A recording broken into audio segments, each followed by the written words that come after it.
بسم اللہ الرحمن الرحیم۔ السلام علیکم محترم ناظرین و سامعین، آپ سن رہے ہیں دیوتا۔ تو آئیے بڑھتے ہیں کہانی کی جانب۔ سونیا نے کہا، اور اس طرح تم شیطان کے بہکانے میں آ گئیں۔ اس نے صرف تشویشناک بات کہی اور تم نے سمجھا تمہاری ازدواجی زندگی کے سلسلے میں کوئی تشویش والی بات ہے، لہٰذا تم فوراً ہی سلمان کا محاسبہ کرنے آ گئیں، یہ بھی نہ سوچا کہ ہم کتنی اہم باتوں میں مصروف ہیں۔ سلطانہ نے پوچھا، کیا سلمان وضاحت نہیں کر سکتے تھے کہ وہ بات کیا ہے؟ کوئی بات ہوگی تو وہ بیچارہ بتائے گا نا، بہتر ہے کہ تم فرحاد سے پوچھ لو۔ میں فوراً ہی دماغی طور پر حاضر ہوا، پھر بستر سے اٹھنے لگا۔ اسی وقت سلطانہ نے آ کر پوچھا، آپ نے ابھی میرے پاس آ کر تشویش کا اظہار کیا تھا، سلمان کے بارے میں ایسی کیا بات تھی جو آپ مجھ سے کہنا چاہتے تھے؟ سوری سلطانہ، تم نے اپنے دماغ سے مجھے بھگا دیا تھا، اپنے بہنوئی کا بھی لحاظ نہیں کیا تھا، اب کس منہ سے آئی ہو؟ آپ فضول باتیں نہ کریں، سالی اور بہنوئی میں ایسی تکرار ہوتی رہتی ہے، پلیز آپ میری بات کا مجھے جواب دیں۔ جواب تم نے خود ابھی دیا ہے، کوئی تشویش کی بات نہیں تھی، محض ہم سالی بہنوئی کی چھیڑ چھاڑ تھی۔ وہ چیخ کر بولی، کیا مطلب؟ میں نے ٹوائلٹ کا دروازہ کھولا، وہ بولی، رک جائیں، ابھی نہ جائیں، لیکن میں نے اندر آ کر دروازہ بند کر لیا۔ وہ حمام میں میرے ساتھ نہیں رہ سکتی تھی، بھاگ گئی۔ لیلا کے پاس جا کر بولی، ابھی میں بہت رو رہی تھی۔ لیلا نے پوچھا، کیا ہو گیا تھا؟ آپ کے مجازی خدا نے مجھے پھر سلمان سے لڑا دیا تھا۔ تم نے کیوں لڑائی کی؟ کیا تمہارے پاس عقل نہیں ہے؟ تم اپنے شوہر کی حمایت میں بول رہی ہو، ان کا قصور نہیں دیکھتی؟ یہ قصور نہیں ہے، یہ رشتہ ہی ایسا ہے، وہ تمہیں بے وقوف بناتے ہیں اور تم بن جاتی ہو، جبکہ قسم کھائی تھی کہ اپنے بہنوئی کے بہکانے سے اپنی ازدواجی زندگی تلخ نہیں کرو گی۔ اب تو سبھی مجھے کم عقل اور قصوروار ٹھہرائیں گے، میں کس منہ سے سسٹر اور سلمان کے پاس جاؤں؟ تم میری مشکل آسان کر دو، ان سے جا کر کہہ دو کہ میں شرمندہ ہوں، آئندہ شیطان کے چکروں میں نہیں آؤں گی۔ اے خبردار، تم میرے شوہر کو شیطان کہہ رہی ہو؟ 1000 بار کہوں گی، ہمارا رشتہ ہی ایسا ہے۔ لیلا نے سونیا کے پاس آ کر کچھ کہنا چاہا، لیکن اسے اور سلمان کو اہم گفتگو میں مصروف دیکھ کر خاموش رہی۔ سونیا سلمان کو پاپا ڈوگ کے متعلق تفصیل سے ساری باتیں بتانے کے بعد کہہ رہی تھی، میں جانتی ہوں تم راہیلا کی خاطر خطرات سے کھیلنے جانا چاہو گے، تمہارے ساتھ سلطانہ بھی ہوگی۔ وہ بولا، اگر آپ کو اعتراض ہوگا تو میں سلطانہ کو ساتھ نہیں لے جاؤں گا۔ سونیا نے مسکرا کر کہا، یہ بات سلطانہ سن لے گی تو پھر جھگڑنے لگے گی۔ لیلا نے کہا، سسٹر، میں ابھی آئی ہوں اور یقین دلاتی ہوں کہ سلطانہ سلمان سے جھگڑا نہیں کرے گی، ابھی اپنی حماقت پر سخت شرمندہ ہے، شرمندگی کے باعث آپ کے پاس نہیں آ رہی ہے۔ لیلا، اپنے میاں کو لگام دو، ان بچگانہ حرکتوں سے وقت ضائع ہوتا ہے۔ سلمان نے کہا، مجھ سے بھی غلطی ہوئی، میں نے فرحاد بھائی کو چیلنج کیا تھا کہ ہماری ازدواجی زندگی میں وہ کبھی ہلچل پیدا نہیں کر سکیں گے۔ سلطانہ کو عقل آ گئی ہے، وہ ان کی باتوں سے نہیں بہکے گی، لیکن محبت کرنے والی بیویاں اپنے شوہر کے معاملے میں ضرور بہک جاتی ہیں۔ سونیا نے کہا، چھوڑو ان باتوں کو، یہاں پیرس میں تبت کے دلائی لاما کا ایک سفیر ہے، اس سفیر کے رشتہ دار بھی ہیں، ان سے تبت کے متعلق مکمل معلومات حاصل کرو، مگر تم وہاں نہیں جاؤ گے۔ راہیلا میری شریک حیات ہے، اسے سحر سے نجات دلانے کے لیے مجھے جانا چاہیے۔ یہ ضروری نہیں ہے کہ شوہر ہی یہ فرض ادا کرے، بیٹی بھی کر سکتی ہے۔ سونیا ثانی تبت جا کر اس شیطانی پتلے کو توڑے گی اور اپنی ماں کو سحر سے نجات دلائے گی، اس مہم میں علی اس کے ساتھ ہوگا۔ لیلا نے کہا، بہت ہی مناسب فیصلہ ہے، ثانی اور علی کو ہی جانا چاہیے۔ تبت میں جو زبان عام طور پر بولی جاتی ہے وہ ثانی اور علی کو ہپناٹزم کے ذریعے سکھاؤ اور خود بھی سیکھو، تاکہ یہ زبان بولنے والے دشمنوں کے دماغوں میں پہنچ سکو۔ لیلا دماغی طور پر حاضر ہو کر باتھ روم کے دروازے پر آئی، پھر دستک دے کر بولی، کیا باتھ روم میں رات گزارنے کا ارادہ ہے؟ میں نے کہا، ابھی آ رہا ہوں۔ تھوڑی دیر بعد میں نے سلمان کی آواز اور لہجہ اختیار کیا، پھر لیلا کے دماغ میں پہنچ کر بولا، ہمارے فرحاد بھائی مذاق کے رشتے سے ہم میاں بیوی کے درمیان غلط فہمیاں پیدا کرتے ہیں، لیکن ابھی چند سیکنڈ پہلے پتہ چلا وہ خود غلط راستے پر چل رہے ہیں، کیا تم یقین کرو گی؟ یقین دلاؤ، ویسے میں بہکنے والی سلطانہ نہیں ہوں، میں جانتا ہوں نہ تم بہکنے والی ہو نہ میں بہکا رہا ہوں، مگر ابھی 30 سیکنڈ پہلے میں ان سے شکایت کرنے ان کے دماغ میں گیا، مجھے کوڈ ورڈز ادا کرنے کی ضرورت نہیں پڑی، کوئی ان کے اندر بول رہی تھی۔ لیلا نے پوچھا، آپ کہنا کیا چاہتے ہیں؟ کوئی خیال خوانی کرنے والی ان کے دماغ میں تھی؟ ہاں، وہ کہہ رہی تھی، فرحاد تم بڑے محتاط رہتے ہو، اگر لیلا نے آ کر ہماری باتیں سن لی تو کیا ہوگا؟ فرحات بھائی نے کہا۔ میں عورتوں کو ہینڈل کرنا جانتا ہوں۔ لیلا ایسے وقت کبھی میرے دماغ میں نہیں آتی جب میں ٹوائلٹ میں رہتا ہوں، وہ بولی۔ میں تم سے دور نہیں رہ سکتی، تمہارے پاس آؤں گی۔ فرحات بھائی نے کہا، ذرا صبر کرو، میں کل تک کوئی بہانہ کر کے لیلا کو پیرس بھیج دوں گا، تم میرے پاس چلی آنا۔ اچھا اب جاؤ ورنہ اسے شبہ ہوگا۔ اس کے جانے سے پہلے ہی میں فرحات بھائی کے دماغ سے نکل آیا، لیلا تم میری سلطانہ کی بہن ہو، میں ایسا اوچھا مذاق نہیں کروں گا، نہ ہی تمہیں فرحات سے جھگڑا کرنے کا مشورہ دوں گا۔ یہ ضرور کہوں گا کہ ابھی صبر کرو اور خاموشی سے دیکھتی رہو، اس طرح میری باتوں کی خود بخود تصدیق ہوتی رہے گی۔ وہ گم سم بیٹھی ہوئی تھی، اچھی خاصی مستقل مزاج تھی، سلطانہ کی طرح اس کے اندر عجلت اور بے چینی پیدا نہیں ہوئی تھی۔ وہ اپنے بہنوئی سلمان کی بہت عزت کرتی تھی، اسے ایک سچا اور بے داغ انسان کہتی تھی۔ اس کے باوجود اسے یقین نہیں تھا کہ سلمان کی رپورٹ درست ہے۔ وہ ٹھوس ثبوت کے بغیر اس سلسلے میں کچھ پوچھنا نہیں چاہتی تھی۔ میں ٹوائلٹ سے آ گیا، بستر کے سرے پر بیٹھا، پھر لیٹ گیا۔ وہ بستر پر بیٹھی مجھے تک رہی تھی۔ میں نے کہا، میں تمہاری نگاہوں کو سمجھ رہا ہوں، تم شکایت کرو گی کہ میں نے تمہاری بہن کو پھر تمہارے بہنوئی سے لڑا دیا ہے۔ وہ سر جھکا کر بولی، میں شکایت نہیں کروں گی، آپ نے مذاقاً ایسا کیا تھا۔ سلطانہ تمہاری طرح سمجھدار کیوں نہیں ہے؟ دوسروں کے بہکانے سے کیوں بہک جاتی ہے؟ کوئی تم سے میرے خلاف بولے تو کیا تم بہک جاؤ گی؟ میں اپنے طور پر ثبوت حاصل کیے بغیر آپ کے خلاف سوچنا بھی گناہ سمجھتی ہوں۔ مجھے تم سے یہی امید ہے۔ یہ بتاؤ، سونیا نے تبت جانے کے لیے کیا فیصلہ کیا ہے؟ علی اور سونیا ثانی جانے والے ہیں۔ ہمارے یہ دونوں بچے ماشاءاللہ تیز ہیں، ایک آندھی ہے دوسرا طوفان ہے، لیکن پھر بھی میں سوچتا ہوں مجھے چپ چاپ ان کے پیچھے جانا چاہیے۔ وہ بہت ہی پراسرار علاقہ ہے، اور ثانی نے ایسا ملک، ایسے لوگ اور ایسا ماحول پہلے کبھی نہیں دیکھا ہے۔ میں انہیں گائیڈ کرتا رہوں گا۔ کیا آپ مجھے چھوڑ کر جائیں گے؟ ہاں، کچھ ہی دنوں کی بات ہے، میں جلدی واپس آ جاؤں گا، کل صبح تم پیرس چلی جاؤ۔ لیلا نے ایک لمبی سانس کھینچ کر مجھے دیکھا، پھر اچانک ہی دونوں ہاتھوں میں منہ چھپا کر رونے لگی۔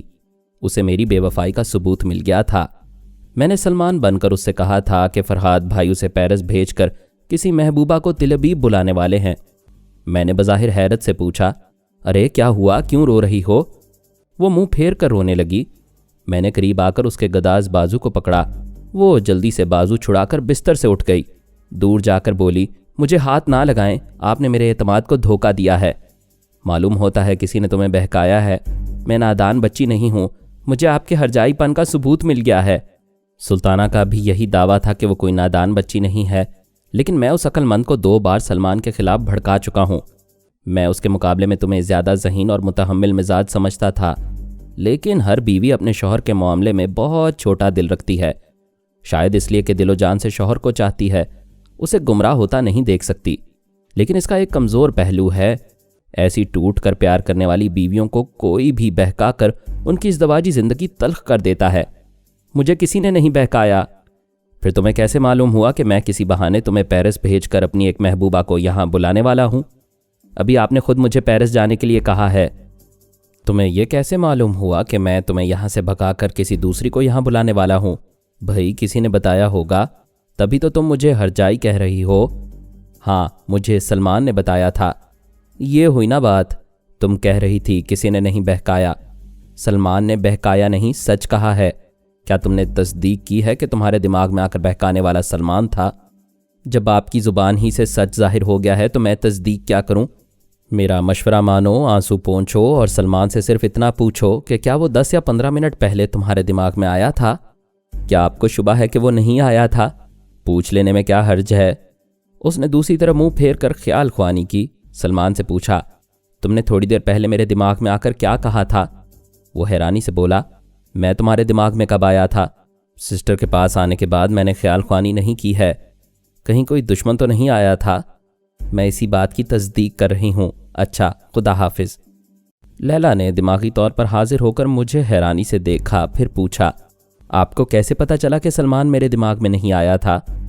میں سلمان کے لب و لہجے میں تم سے بول رہا تھا۔ اس کے دیدے حیرت سے پھیل گئے۔ میں نے کہا، تم دعوے کیا کرتی تھیں کہ تمہیں میرے خلاف کوئی بہکا نہیں سکے گا۔ میں نے سلمان بن کر تم سے کہا کہ فرحات بھائی تمہیں پیرس بھیج کر ایک محبوبہ کو یہاں بلانے والے ہیں، اور اب میں نے سامنے آ کر تمہیں پیرس جانے کو کہا تو عورت کی عقل نے سمجھ لیا کہ شوہر کی بے وفائی کا ثبوت مل گیا ہے۔ وہ ایک دم سے دوڑتی ہوئی آ کر مجھ سے لپٹ گئی۔ میں اس کے ساتھ بستر پر گر پڑا۔ وہ بولی، آپ مجھے پیرس جانے کو تو نہیں کہیں گے نا؟ میری جان، تم میری آخری عمر کی محبت ہو، میں تمہارے بغیر نہیں رہ سکتا۔ جب آندھی اور طوفان تبت جا رہے ہیں تو مجھے جانے کی ضرورت ہی نہیں۔ ہم یہیں رہیں گے یا کہیں رہیں گے مگر ایک ساتھ رہیں گے۔ وہ خوشی سے پاگل ہو رہی تھی۔ بیوی روتے روتے مان جائے یا روٹ کر مان جائے تو اس کے بعد نئے سرے سے پیار کی نئی نئی مسرتیں دیتی ہے۔ اس لیے میں نے کہا کہ وہ خوشی سے پاگل ہو رہی تھی، جبکہ انتہا نہیں ہونا چاہیے۔ وہ ایسے مقام پر پاگل ہو تو اپنے ہوش اڑ جاتے ہیں۔ اگر شہنشاہ ہو تو تاج و تخت بھول جاتا ہے، سپاہی ہو تو تلوار پھینک دیتا ہے، اور قلمکار ہو تو قلم چھوڑ دیتا ہے۔ یہی حد ہے۔ اس سے آگے لکھنے والا خیالوں کی جنت سے نکال دیا جاتا ہے۔ میں نے رات کے 2 بجے کہا، آدھی رات کے بعد الو جاگتے ہیں یا چور؟ ہماری زندگی میں اکثر راتیں ایسی آتی ہیں کہ ہمیں بھی الوؤں کی طرح جاگنا اور چوروں کی طرح نقب لگانا پڑتا ہے۔ توبہ ہے، آپ الوؤں اور چوروں سے ہمارا موازنہ کر رہے ہیں؟ کیا ہم انسانی دماغوں میں نقب نہیں لگاتے ہیں؟ ابھی ایسا نہیں کرنا ہے، رات زیادہ ہو گئی ہے، آرام سے سو جائیں۔ اگر سونا ہی ہوتا تو نقب زنی کی بات کیوں کرتا؟ او خدایا، اب سمجھی، آپ یہ بات سیدھی طرح کہہ سکتے تھے کہ ہمیں پھر دشمنوں کے دماغوں میں جانا ہے یا کسی مقصد سے باہر جانا ہے۔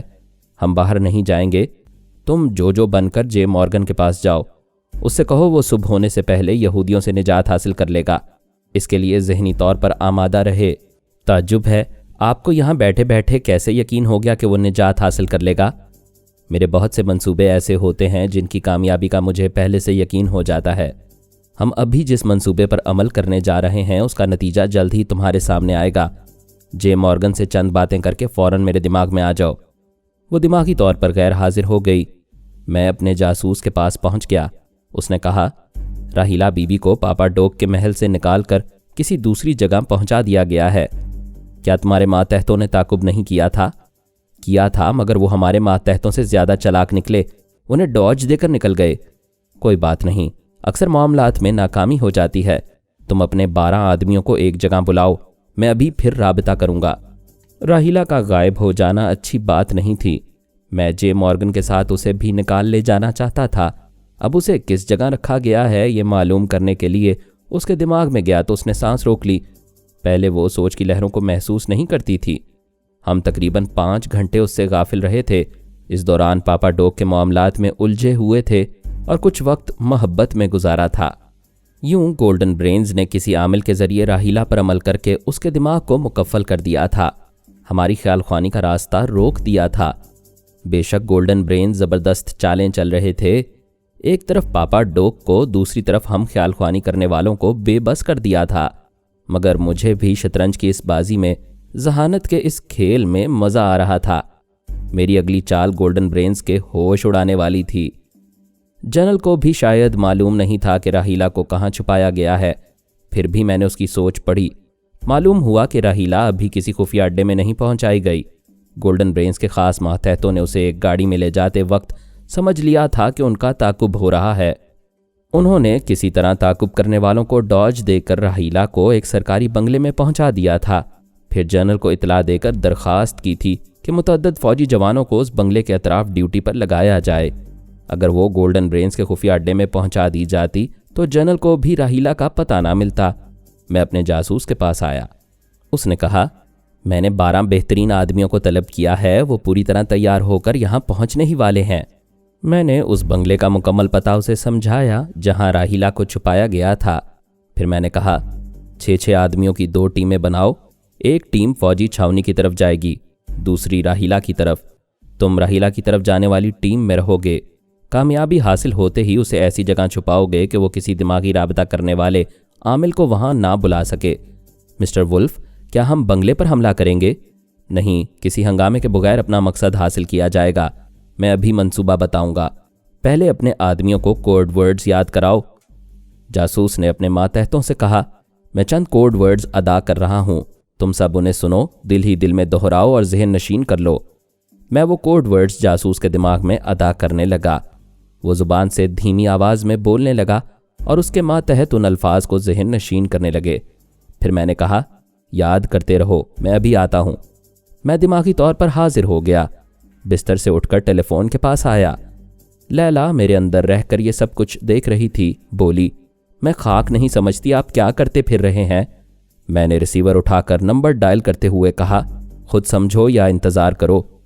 मैंने जनरल के उस प्राइवेट फ़ोन का नंबर डायल किया था जिसके ज़रिए वो गोल्डन ब्रेन से राबता किया करता था। दूसरी तरफ फ़ोन की घंटी बज रही थी। रात के 3 बजने वाले थे। ऐसे वक्त देर से जवाब मिलता है। बहरहाल जनरल की नींद में डूबी हुई आवाज़ सुनाई दी, हेलो, ओ गॉड, 3 बज रहे हैं, बोलो कौन है, क्या मुसीबत आ गई है। मैंने गोल्डन ब्रेन की आवाज़ और लहजे में कहा, अपना फ़ोन इंस्ट्रूमेंट देखो, मुसीबत के वक्त यही फ़ोन बोलता है। वो हड़बड़ाकर बैठ गया। गोल्डन ब्रेन की आवाज़ सुनते ही समझ में आ गया कि उसने नीम बेदारी की हालत में प्राइवेट फ़ोन का रिसीवर उठा रखा है। उसने अलर्ट होकर कहा, yes, I am well, okay and up. नहीं जनरल, आप अच्छी तरह बेदार नहीं हैं। बाथरूम जाएं, मुंह हाथ धो कर आएं। मैं 10 मिनट बाद फिर फ़ोन करूंगा। मैं रिसीवर रखकर उसके दिमाग में गया। वो भी रिसीवर रखकर बिस्तर से उठ रहा था। जनरल उसके ख़ास मातहत और गोल्डन ब्रेन्स के सिवा किसी को उस प्राइवेट फ़ोन का नंबर मालूम नहीं था। फिर वो गोल्डन ब्रेन की आवाज़ सुन रहा था। वॉश बेसन में झुककर मुंह पर पानी के छींटे मारते वक्त याद आया कि गोल्डन ब्रेन ने फ़ोन पर मखसूस कोड वर्ड्स अदा नहीं किए थे। कोई भी गोल्डन ब्रेन कभी असूलों के ख़िलाफ़ नहीं बोलता। फिर उसने ऐसा क्यों किया? ये वाकई मुझसे गलती हुई थी। मैंने ठीक 10 मिनट बाद फिर नंबर डायल किया। राबिता कायम होते ही कोड वर्ड्स अदा करते हुए पूछा, क्या आप पूरी तरह बेदार हो चुके हैं? जी हाँ। तो फिर याद करें, नीम बेदारी के वक्त आपने क्या गलती की थी? मैंने आपसे पहली बार कोई कोड वर्ड्स नहीं पूछे थे। ठीक है, अब आप वाकई दिमागी तौर पर पूरी तरह हाजिर हैं। अब ज़रा तवज्जो से सुने। हमने अभी और इसी वक्त राहीला और जे मॉर्गन को 2 मुख्तलिफ खुफिया अड्डों में पहुंचाने का फ़ैसला किया है। आप इस बंगले के पहरेदारों से कह दें कि अभी एक सफ़ेद वैगन आ रही है, उसमें हमारे आदमी होंगे। वैगन का नंबर TL0303 है और फ़ौजी छावनी में जो वैगन पहुंचेगी उसका नंबर TLX1010 है। मैंने वो मुख्तलिफ कोड वर्ड्स भी बताए जो मैंने जासूस और उसके मातहतों को सिखाए थे। उन कोड वर्ड्स की अदायगी से तस्दीक हो जाती थी कि गोल्डन ब्रेन्स के ख़ास आदमी ही राहीला और जे मॉर्गन को लेने आए हैं। उसने एक ट्रांसमीटर उठाकर राबिता करना शुरू किया। मैंने लैला से कहा, उसके दिमाग में मुसलसल रहो, अचानक कोई प्रॉब्लम पेश आए तो फ़ौरन बता देना। मैंने जासूस के पास आकर उसे बताया कि किस नंबर की वैगन बंगले की तरफ और किस नंबर की वैगन फ़ौजी छावनी की तरफ जाएगी। फिर कहा, वैगनों के सिलसिले में गलती ना करना, चलो फ़ौरन 2 टीमें बनाकर निकलो। वो सब वहाँ से निकल पड़े। मैंने सलमान, सुल्ताना और जोजो को अपने पास बुलाकर पहले जासूस और उसके मातहतों के दिमागों तक पहुँचाया। वो सब बदस्तूर वैगनों में 2 मुख्तलिफ समतों में जा रहे थे। जोजो ने मुझसे कहा, पापा, मैंने एक मातहत के दिमाग से मालूम किया है कि ये लोग राहीला आंटी को एक बंगले से लाने जा रहे हैं। सलमान ने कहा, और दूसरी टीम जे मॉर्गन को लाएगी। मैंने कहा, बाकी तफसीलात बाद में बताऊंगा। तुम तीनों को एहतियातन बुलाया है ताकि ये लोग कोई गलती करें तो तुम लोग संभाल लो। वो तीनों मुख्तलिफ दिमागों में चले गए। मैंने अपनी जगह हाजिर होकर लैला से पूछा, जनरल की तरफ खैरियत है? जी हाँ, वो ट्रांसमीटर और प्राइवेट फ़ोन के पास बैठा हुआ है। खुदा का शुक्र है अभी तक हमारे खिलाफ कोई बात नहीं हुई है, मगर डर लगता है किसी गोल्डन ब्रेन का फ़ोन जनरल के पास आ सकता है। मुझे शुरू से अंदेशा था कि ऐसी बात हो सकती है। मैं जनरल के पास आया।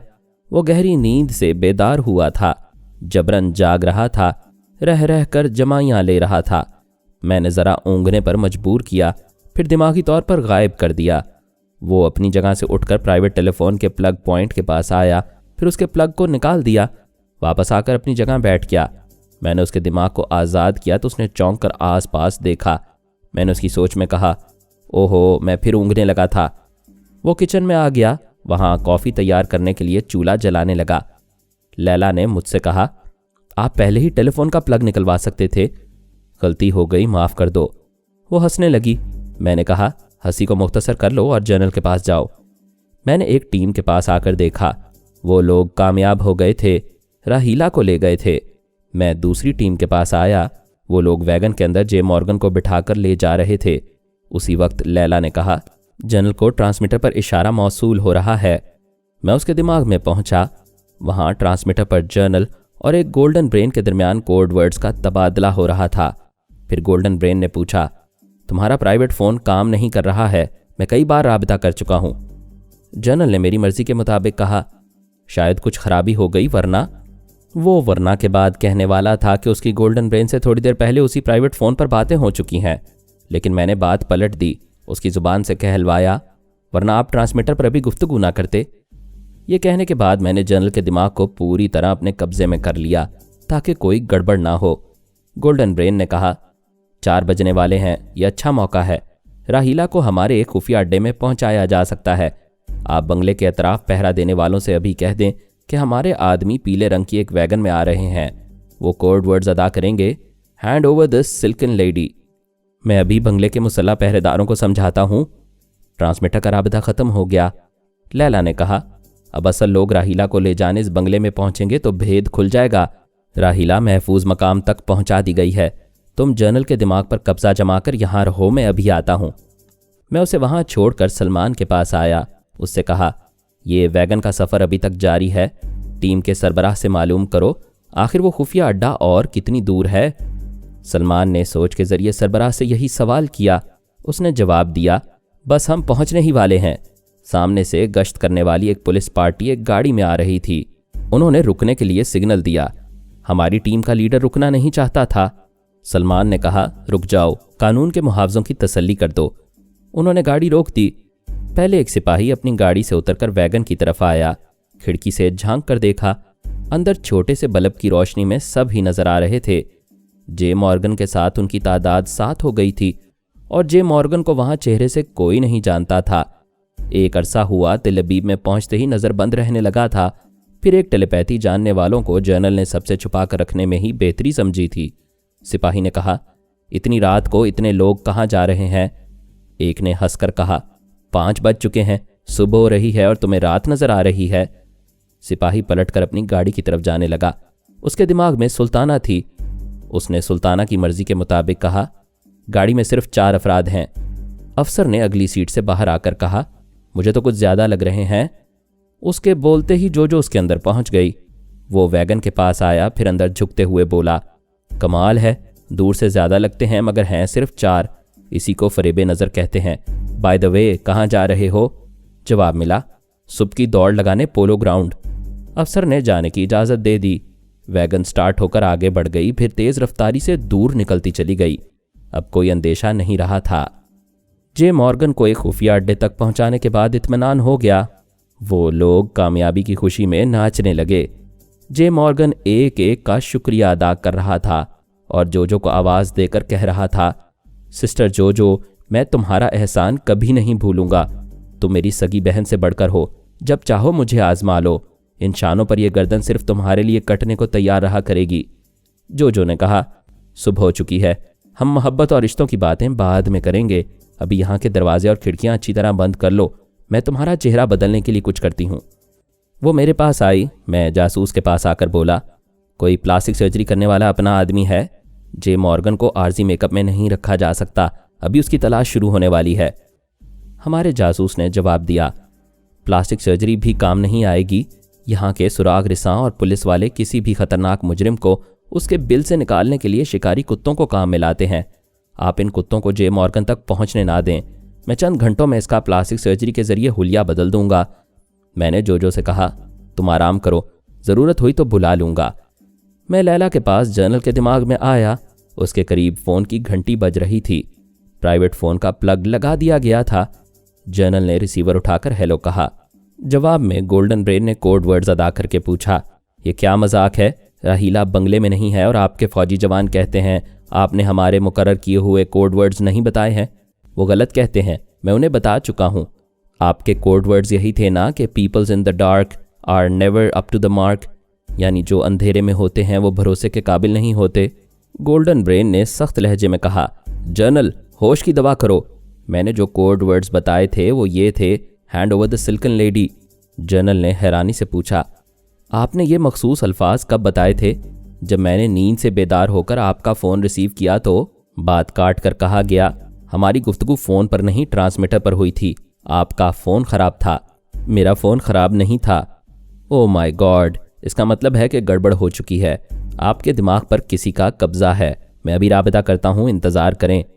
मैंने लैला से कहा, तुम नींद पूरी करने के बाद मेरा अधूरा काम करती रहोगी तो मुझे जल्द ही सोने का मौका मिल जाएगा। ठीक है, 1 घंटे की नींद मेरे लिए काफ़ी है। 1 नहीं 2 घंटे, प्लीज़ मेरी बात मान लो। वो बिस्तर पर आकर लेट गई, आंखें बंद करके दिमाग को हिदायत देने लगी। बाहर दिन निकल आया था। अब कोई 4 घंटे बाद पापा डोग का ब्रेन ऑपरेशन होने वाला था। एक साहिर आज़म की शख्सियत ख़त्म होने वाली थी। मैंने उसके अंदर जाकर देखा। शायद उसे बचाने के लिए बाहर से इमदाद आ पहुंची हो, लेकिन ऐसी कोई बात नहीं थी। वो किसी नामालूम जगह खामोशी से लेटा हुआ था। पापा डोग को खूंखार कुत्ते पालने का शौक था। उसने तिलबीब आकर यह शौक पूरा किया था। अभी उसके दिमाग में आने का यही मकसद था कि मैं उन कुत्तों के मुतल्लिक तफसीलात मालूम करूं। तिलबीब में उसके कुत्तों की देखभाल 3 फौजी सिपाही करते थे। मैंने पापा डोग के अंदर तहरीक पैदा की कि वो एक सिपाही की आवाज़ और लहजे को पूरी तरह गिरफ्त में लेकर ख्याल ख्वानी की परवाज़ करे। वो ख्याल ख्वानी के काबिल नहीं था, मगर कोशिश करने लगा। मैं भी उसके साथ सिपाही के लहजे को गिरफ्त में लेकर कोशिश कर रहा था। नतीजे में वो नाकाम रहा, मैं कामयाब हो गया। एक फ़ौजी के दिमाग में पहुंच गया। वो सुबह 6 बजे ड्यूटी पर आया था। उसकी सोच ने बताया कि 6 ख़तरनाक कुत्ते हैं जो सिर्फ तजर्बाकार हाथों में रहते हैं। मैंने उसकी सोच में ये बात पैदा की कि उसे ये तजर्बा कहाँ कहाँ से हासिल हुआ है। जवाब में वो फ़ख्र से सोचने लगा। पहले वो महकमा सुराग रिसानी के कुत्तों को सुधाया करता था। उसका बेहतरीन रिकॉर्ड देखकर मिलिट्री इंटेलिजेंस वालों ने उसे अपने कुत्तों के लिए फ़ौज में बुला लिया। पता चला महकमा सुराग रिसानी और मिलिट्री इंटेलिजेंस के कुत्तों की मजमूई तादाद 50 के करीब है। जे मॉर्गन को बचाने के लिए इन तमाम कुत्तों को ख़त्म करना मुमकिन ना था। फिर इसराइल के दूसरे शहरों में भी सधाए हुए जासूस कुत्ते होंगे, लिहाजा ये ख्याल तर्क कर दिया कि कुत्तों को ख़त्म किया जा सकता है। शिकारी कुत्ते जे मॉर्गन के रुमाल या उसके लिबास का कोई हिस्सा सूंघकर उसके पीछे आ सकते थे और उसकी मौजूदा पनाह गाह तक पहुंच सकते थे। मैंने जोजो का लहजा इख्तियार करके जे मॉर्गन के ख्यालात पढ़े। पता चला वो अपना तमाम सामान लेकर आया है। जिस फौजी छावनी के बंगले में वो नज़रबंद था, वहाँ उसने एक कपड़ा तक नहीं छोड़ा है। वो अपने तौर पर मुतमईन था, लेकिन मुझे इत्मीनान नहीं था। ये भी तो हो सकता था कि नज़रबंदी के दौरान उसका उतारा हुआ लिबास लॉन्ड्री में जाता हो और कभी लॉन्ड्री में भेजने से पहले वो लिबास कुत्तों को सूंघाया गया हो। अक्सर बातें ऐसी होती हैं जिन्हें हम टेलीपैथी के ज़रिए भी नहीं जान सकते। मैंने फिर जोजो की आवाज़ में जे मॉर्गन से कहा, नज़रबंदी के दौरान जितने अफसरान और जवान तुम्हारे सामने आते थे, तुम एक एक का लहजा याद करो और उनके दिमागों में जाओ। तुम्हें सिर्फ शिकारी कुत्तों से ही खतरा है। इस खतरे से बचने के लिए मालूमात का हर मुमकिन रास्ता तलाश करो। वो एक अफसर के दिमाग में पहुंचा। वहां छावनी वाले मॉर्गन के बंगले में कर्नल और दूसरे आला अफसरान आए हुए थे। ये भेद खुल गया था कि जे मॉर्गन को अगवा किया गया है। गोल्डन ब्रेन्स के 2 खास जासूस भी मौजूद थे। एक ने पूछा, क्या मॉर्गन को शिकारी कुत्तों से सूंघाया गया था? उसे वापस लाने का बस यही एक रास्ता रह गया है। एक अफसर ने कहा, हमें इस किस्म की हिदायत नहीं दी गई थी। फिर इस छावनी में कुत्ते भी नहीं हैं। उसकी बात पर दोनों जासूस गुस्सा दिखाना चाहते थे। उसी लम्हे में कुत्तों के भौंकने की आवाज़ें सुनाई दीं। वो आवाज़ें करीब आती जा रही थीं। कर्नल ने कहा, मॉर्गन अपने लिबास की एक धज्जी भी छोड़कर नहीं गया है। कुत्तों को उसके जिस्म की बू सूंघाई नहीं जा सकती। फिर ये कुत्ते क्यों लाए जा रहे हैं? एक आला अफसर ने आकर सलूट किया, फिर कहा, सर, मेरी निगरानी में 20 कुत्ते आ रहे हैं। मैंने लॉन्ड्री में जाने वाले मॉर्गन के कपड़ों को अपने 3 कुत्तों तक पहुंचाया था। उसके लिए मुझे खुफिया अहकामात मिले थे। मैं उन 3 कुत्तों को ले आया हूं। कर्नल ने खुश होकर कहा, हमारे गोल्डन ब्रेन्स जिंदाबाद। उनकी एहतियाती तदाबीर हमारे काम आई हैं। वो अपने अफसरान के आगे चलता हुआ बंगले के बाहर आया। 3 फौजी जवानों ने 3 खूंखार शिकारी कुत्तों की जंजीरें थाम रखी थीं। अब वो नहीं भौंक रहे थे, खामोशी से हाँफते हुए दूसरे अफसरान को देख रहे थे। कर्नल ने पूछा, अब किस बात का इंतज़ार है? कुत्तों के निगरान अफसर ने कहा, कुत्तों को मखसूस बू याद दिलाने के लिए एक नफसियाती तरीका इख्तियार किया जाता है। मैंने जे मॉर्गन का लिबास इन्हें सूंघाने के दौरान उनके आगे ऐसी हड्डियां डाली थीं जिनमें बराए नाम गोश्त था, जबकि इन्हें हड्डियों के बगैर गोश्त दिया जाता है। एक सिपाही एक टोकरे में बेशुमार ऐसी हड्डियां लाया जिनमें ज़रा ज़रा सा गोश्त चिपका हुआ था। ऐसे चुटकी भर गोश्त से उनकी भूख मिट नहीं सकती थी, बल्कि और बढ़ जाती थी। वो हड्डियां उनके सामने डाल दी गईं। तीनों लपक लपक कर उन हड्डियों को भंभोड़ने लगे। इस दौरान वो मुंह उठा उठा कर भौंकते थे, फिर गोश्त नोचते थे, मगर गोश्त था ही कितना। वो भूख की शिद्दत से गुस्से के मारे बिफर गए थे। जनूब मशरिकी समत मुंह उठाए भौंक रहे थे। मॉर्गन का दिल धक से रह गया, क्योंकि उसकी पनाहगाह जनूब मशरिक में ही थी। अब वो उस शख्स का गोश्त मांग रहे थे जिसकी भूख कभी सूंघ चुके थे। मैंने दूसरे अफसर के दिमाग में आकर उसे रिवॉल्वर निकालने पर मजबूर किया। फिर एक लम्हा भी ज़ाया किए बगैर 2 फायर किए। ठाएं ठाएं की आवाज़ के साथ 2 कुत्ते फजा में उछलकर ज़मीन बोस हो गए। तीसरे फायर का मौका नहीं मिला। उसको दोनों तरफ से जकड़कर उससे रिवॉल्वर छीना जा रहा था। डॉक्टर मोहम्मद उनीब सलीमी के साथ मज़ीद अक़सात सुनने के लिए हमारे चैनल का सब्सक्राइबर बनें और साथ ही बेल आइकन को क्लिक करें ताकि आपको हर आने वाली नई वीडियो के मुतालिक नोटिफिकेशंस मिलती रहें। हमारी वीडियोस को लाइक और शेयर करें और हमें अपनी दुआओं में याद रखिएगा। ISI और पाक आर्मी जिंदाबाद, पाकिस्तान पाइंदाबाद। हम फिर मिलेंगे इंशाअल्लाह एक नई किस्त के साथ। तब तक के लिए अल्लाह हाफिज़।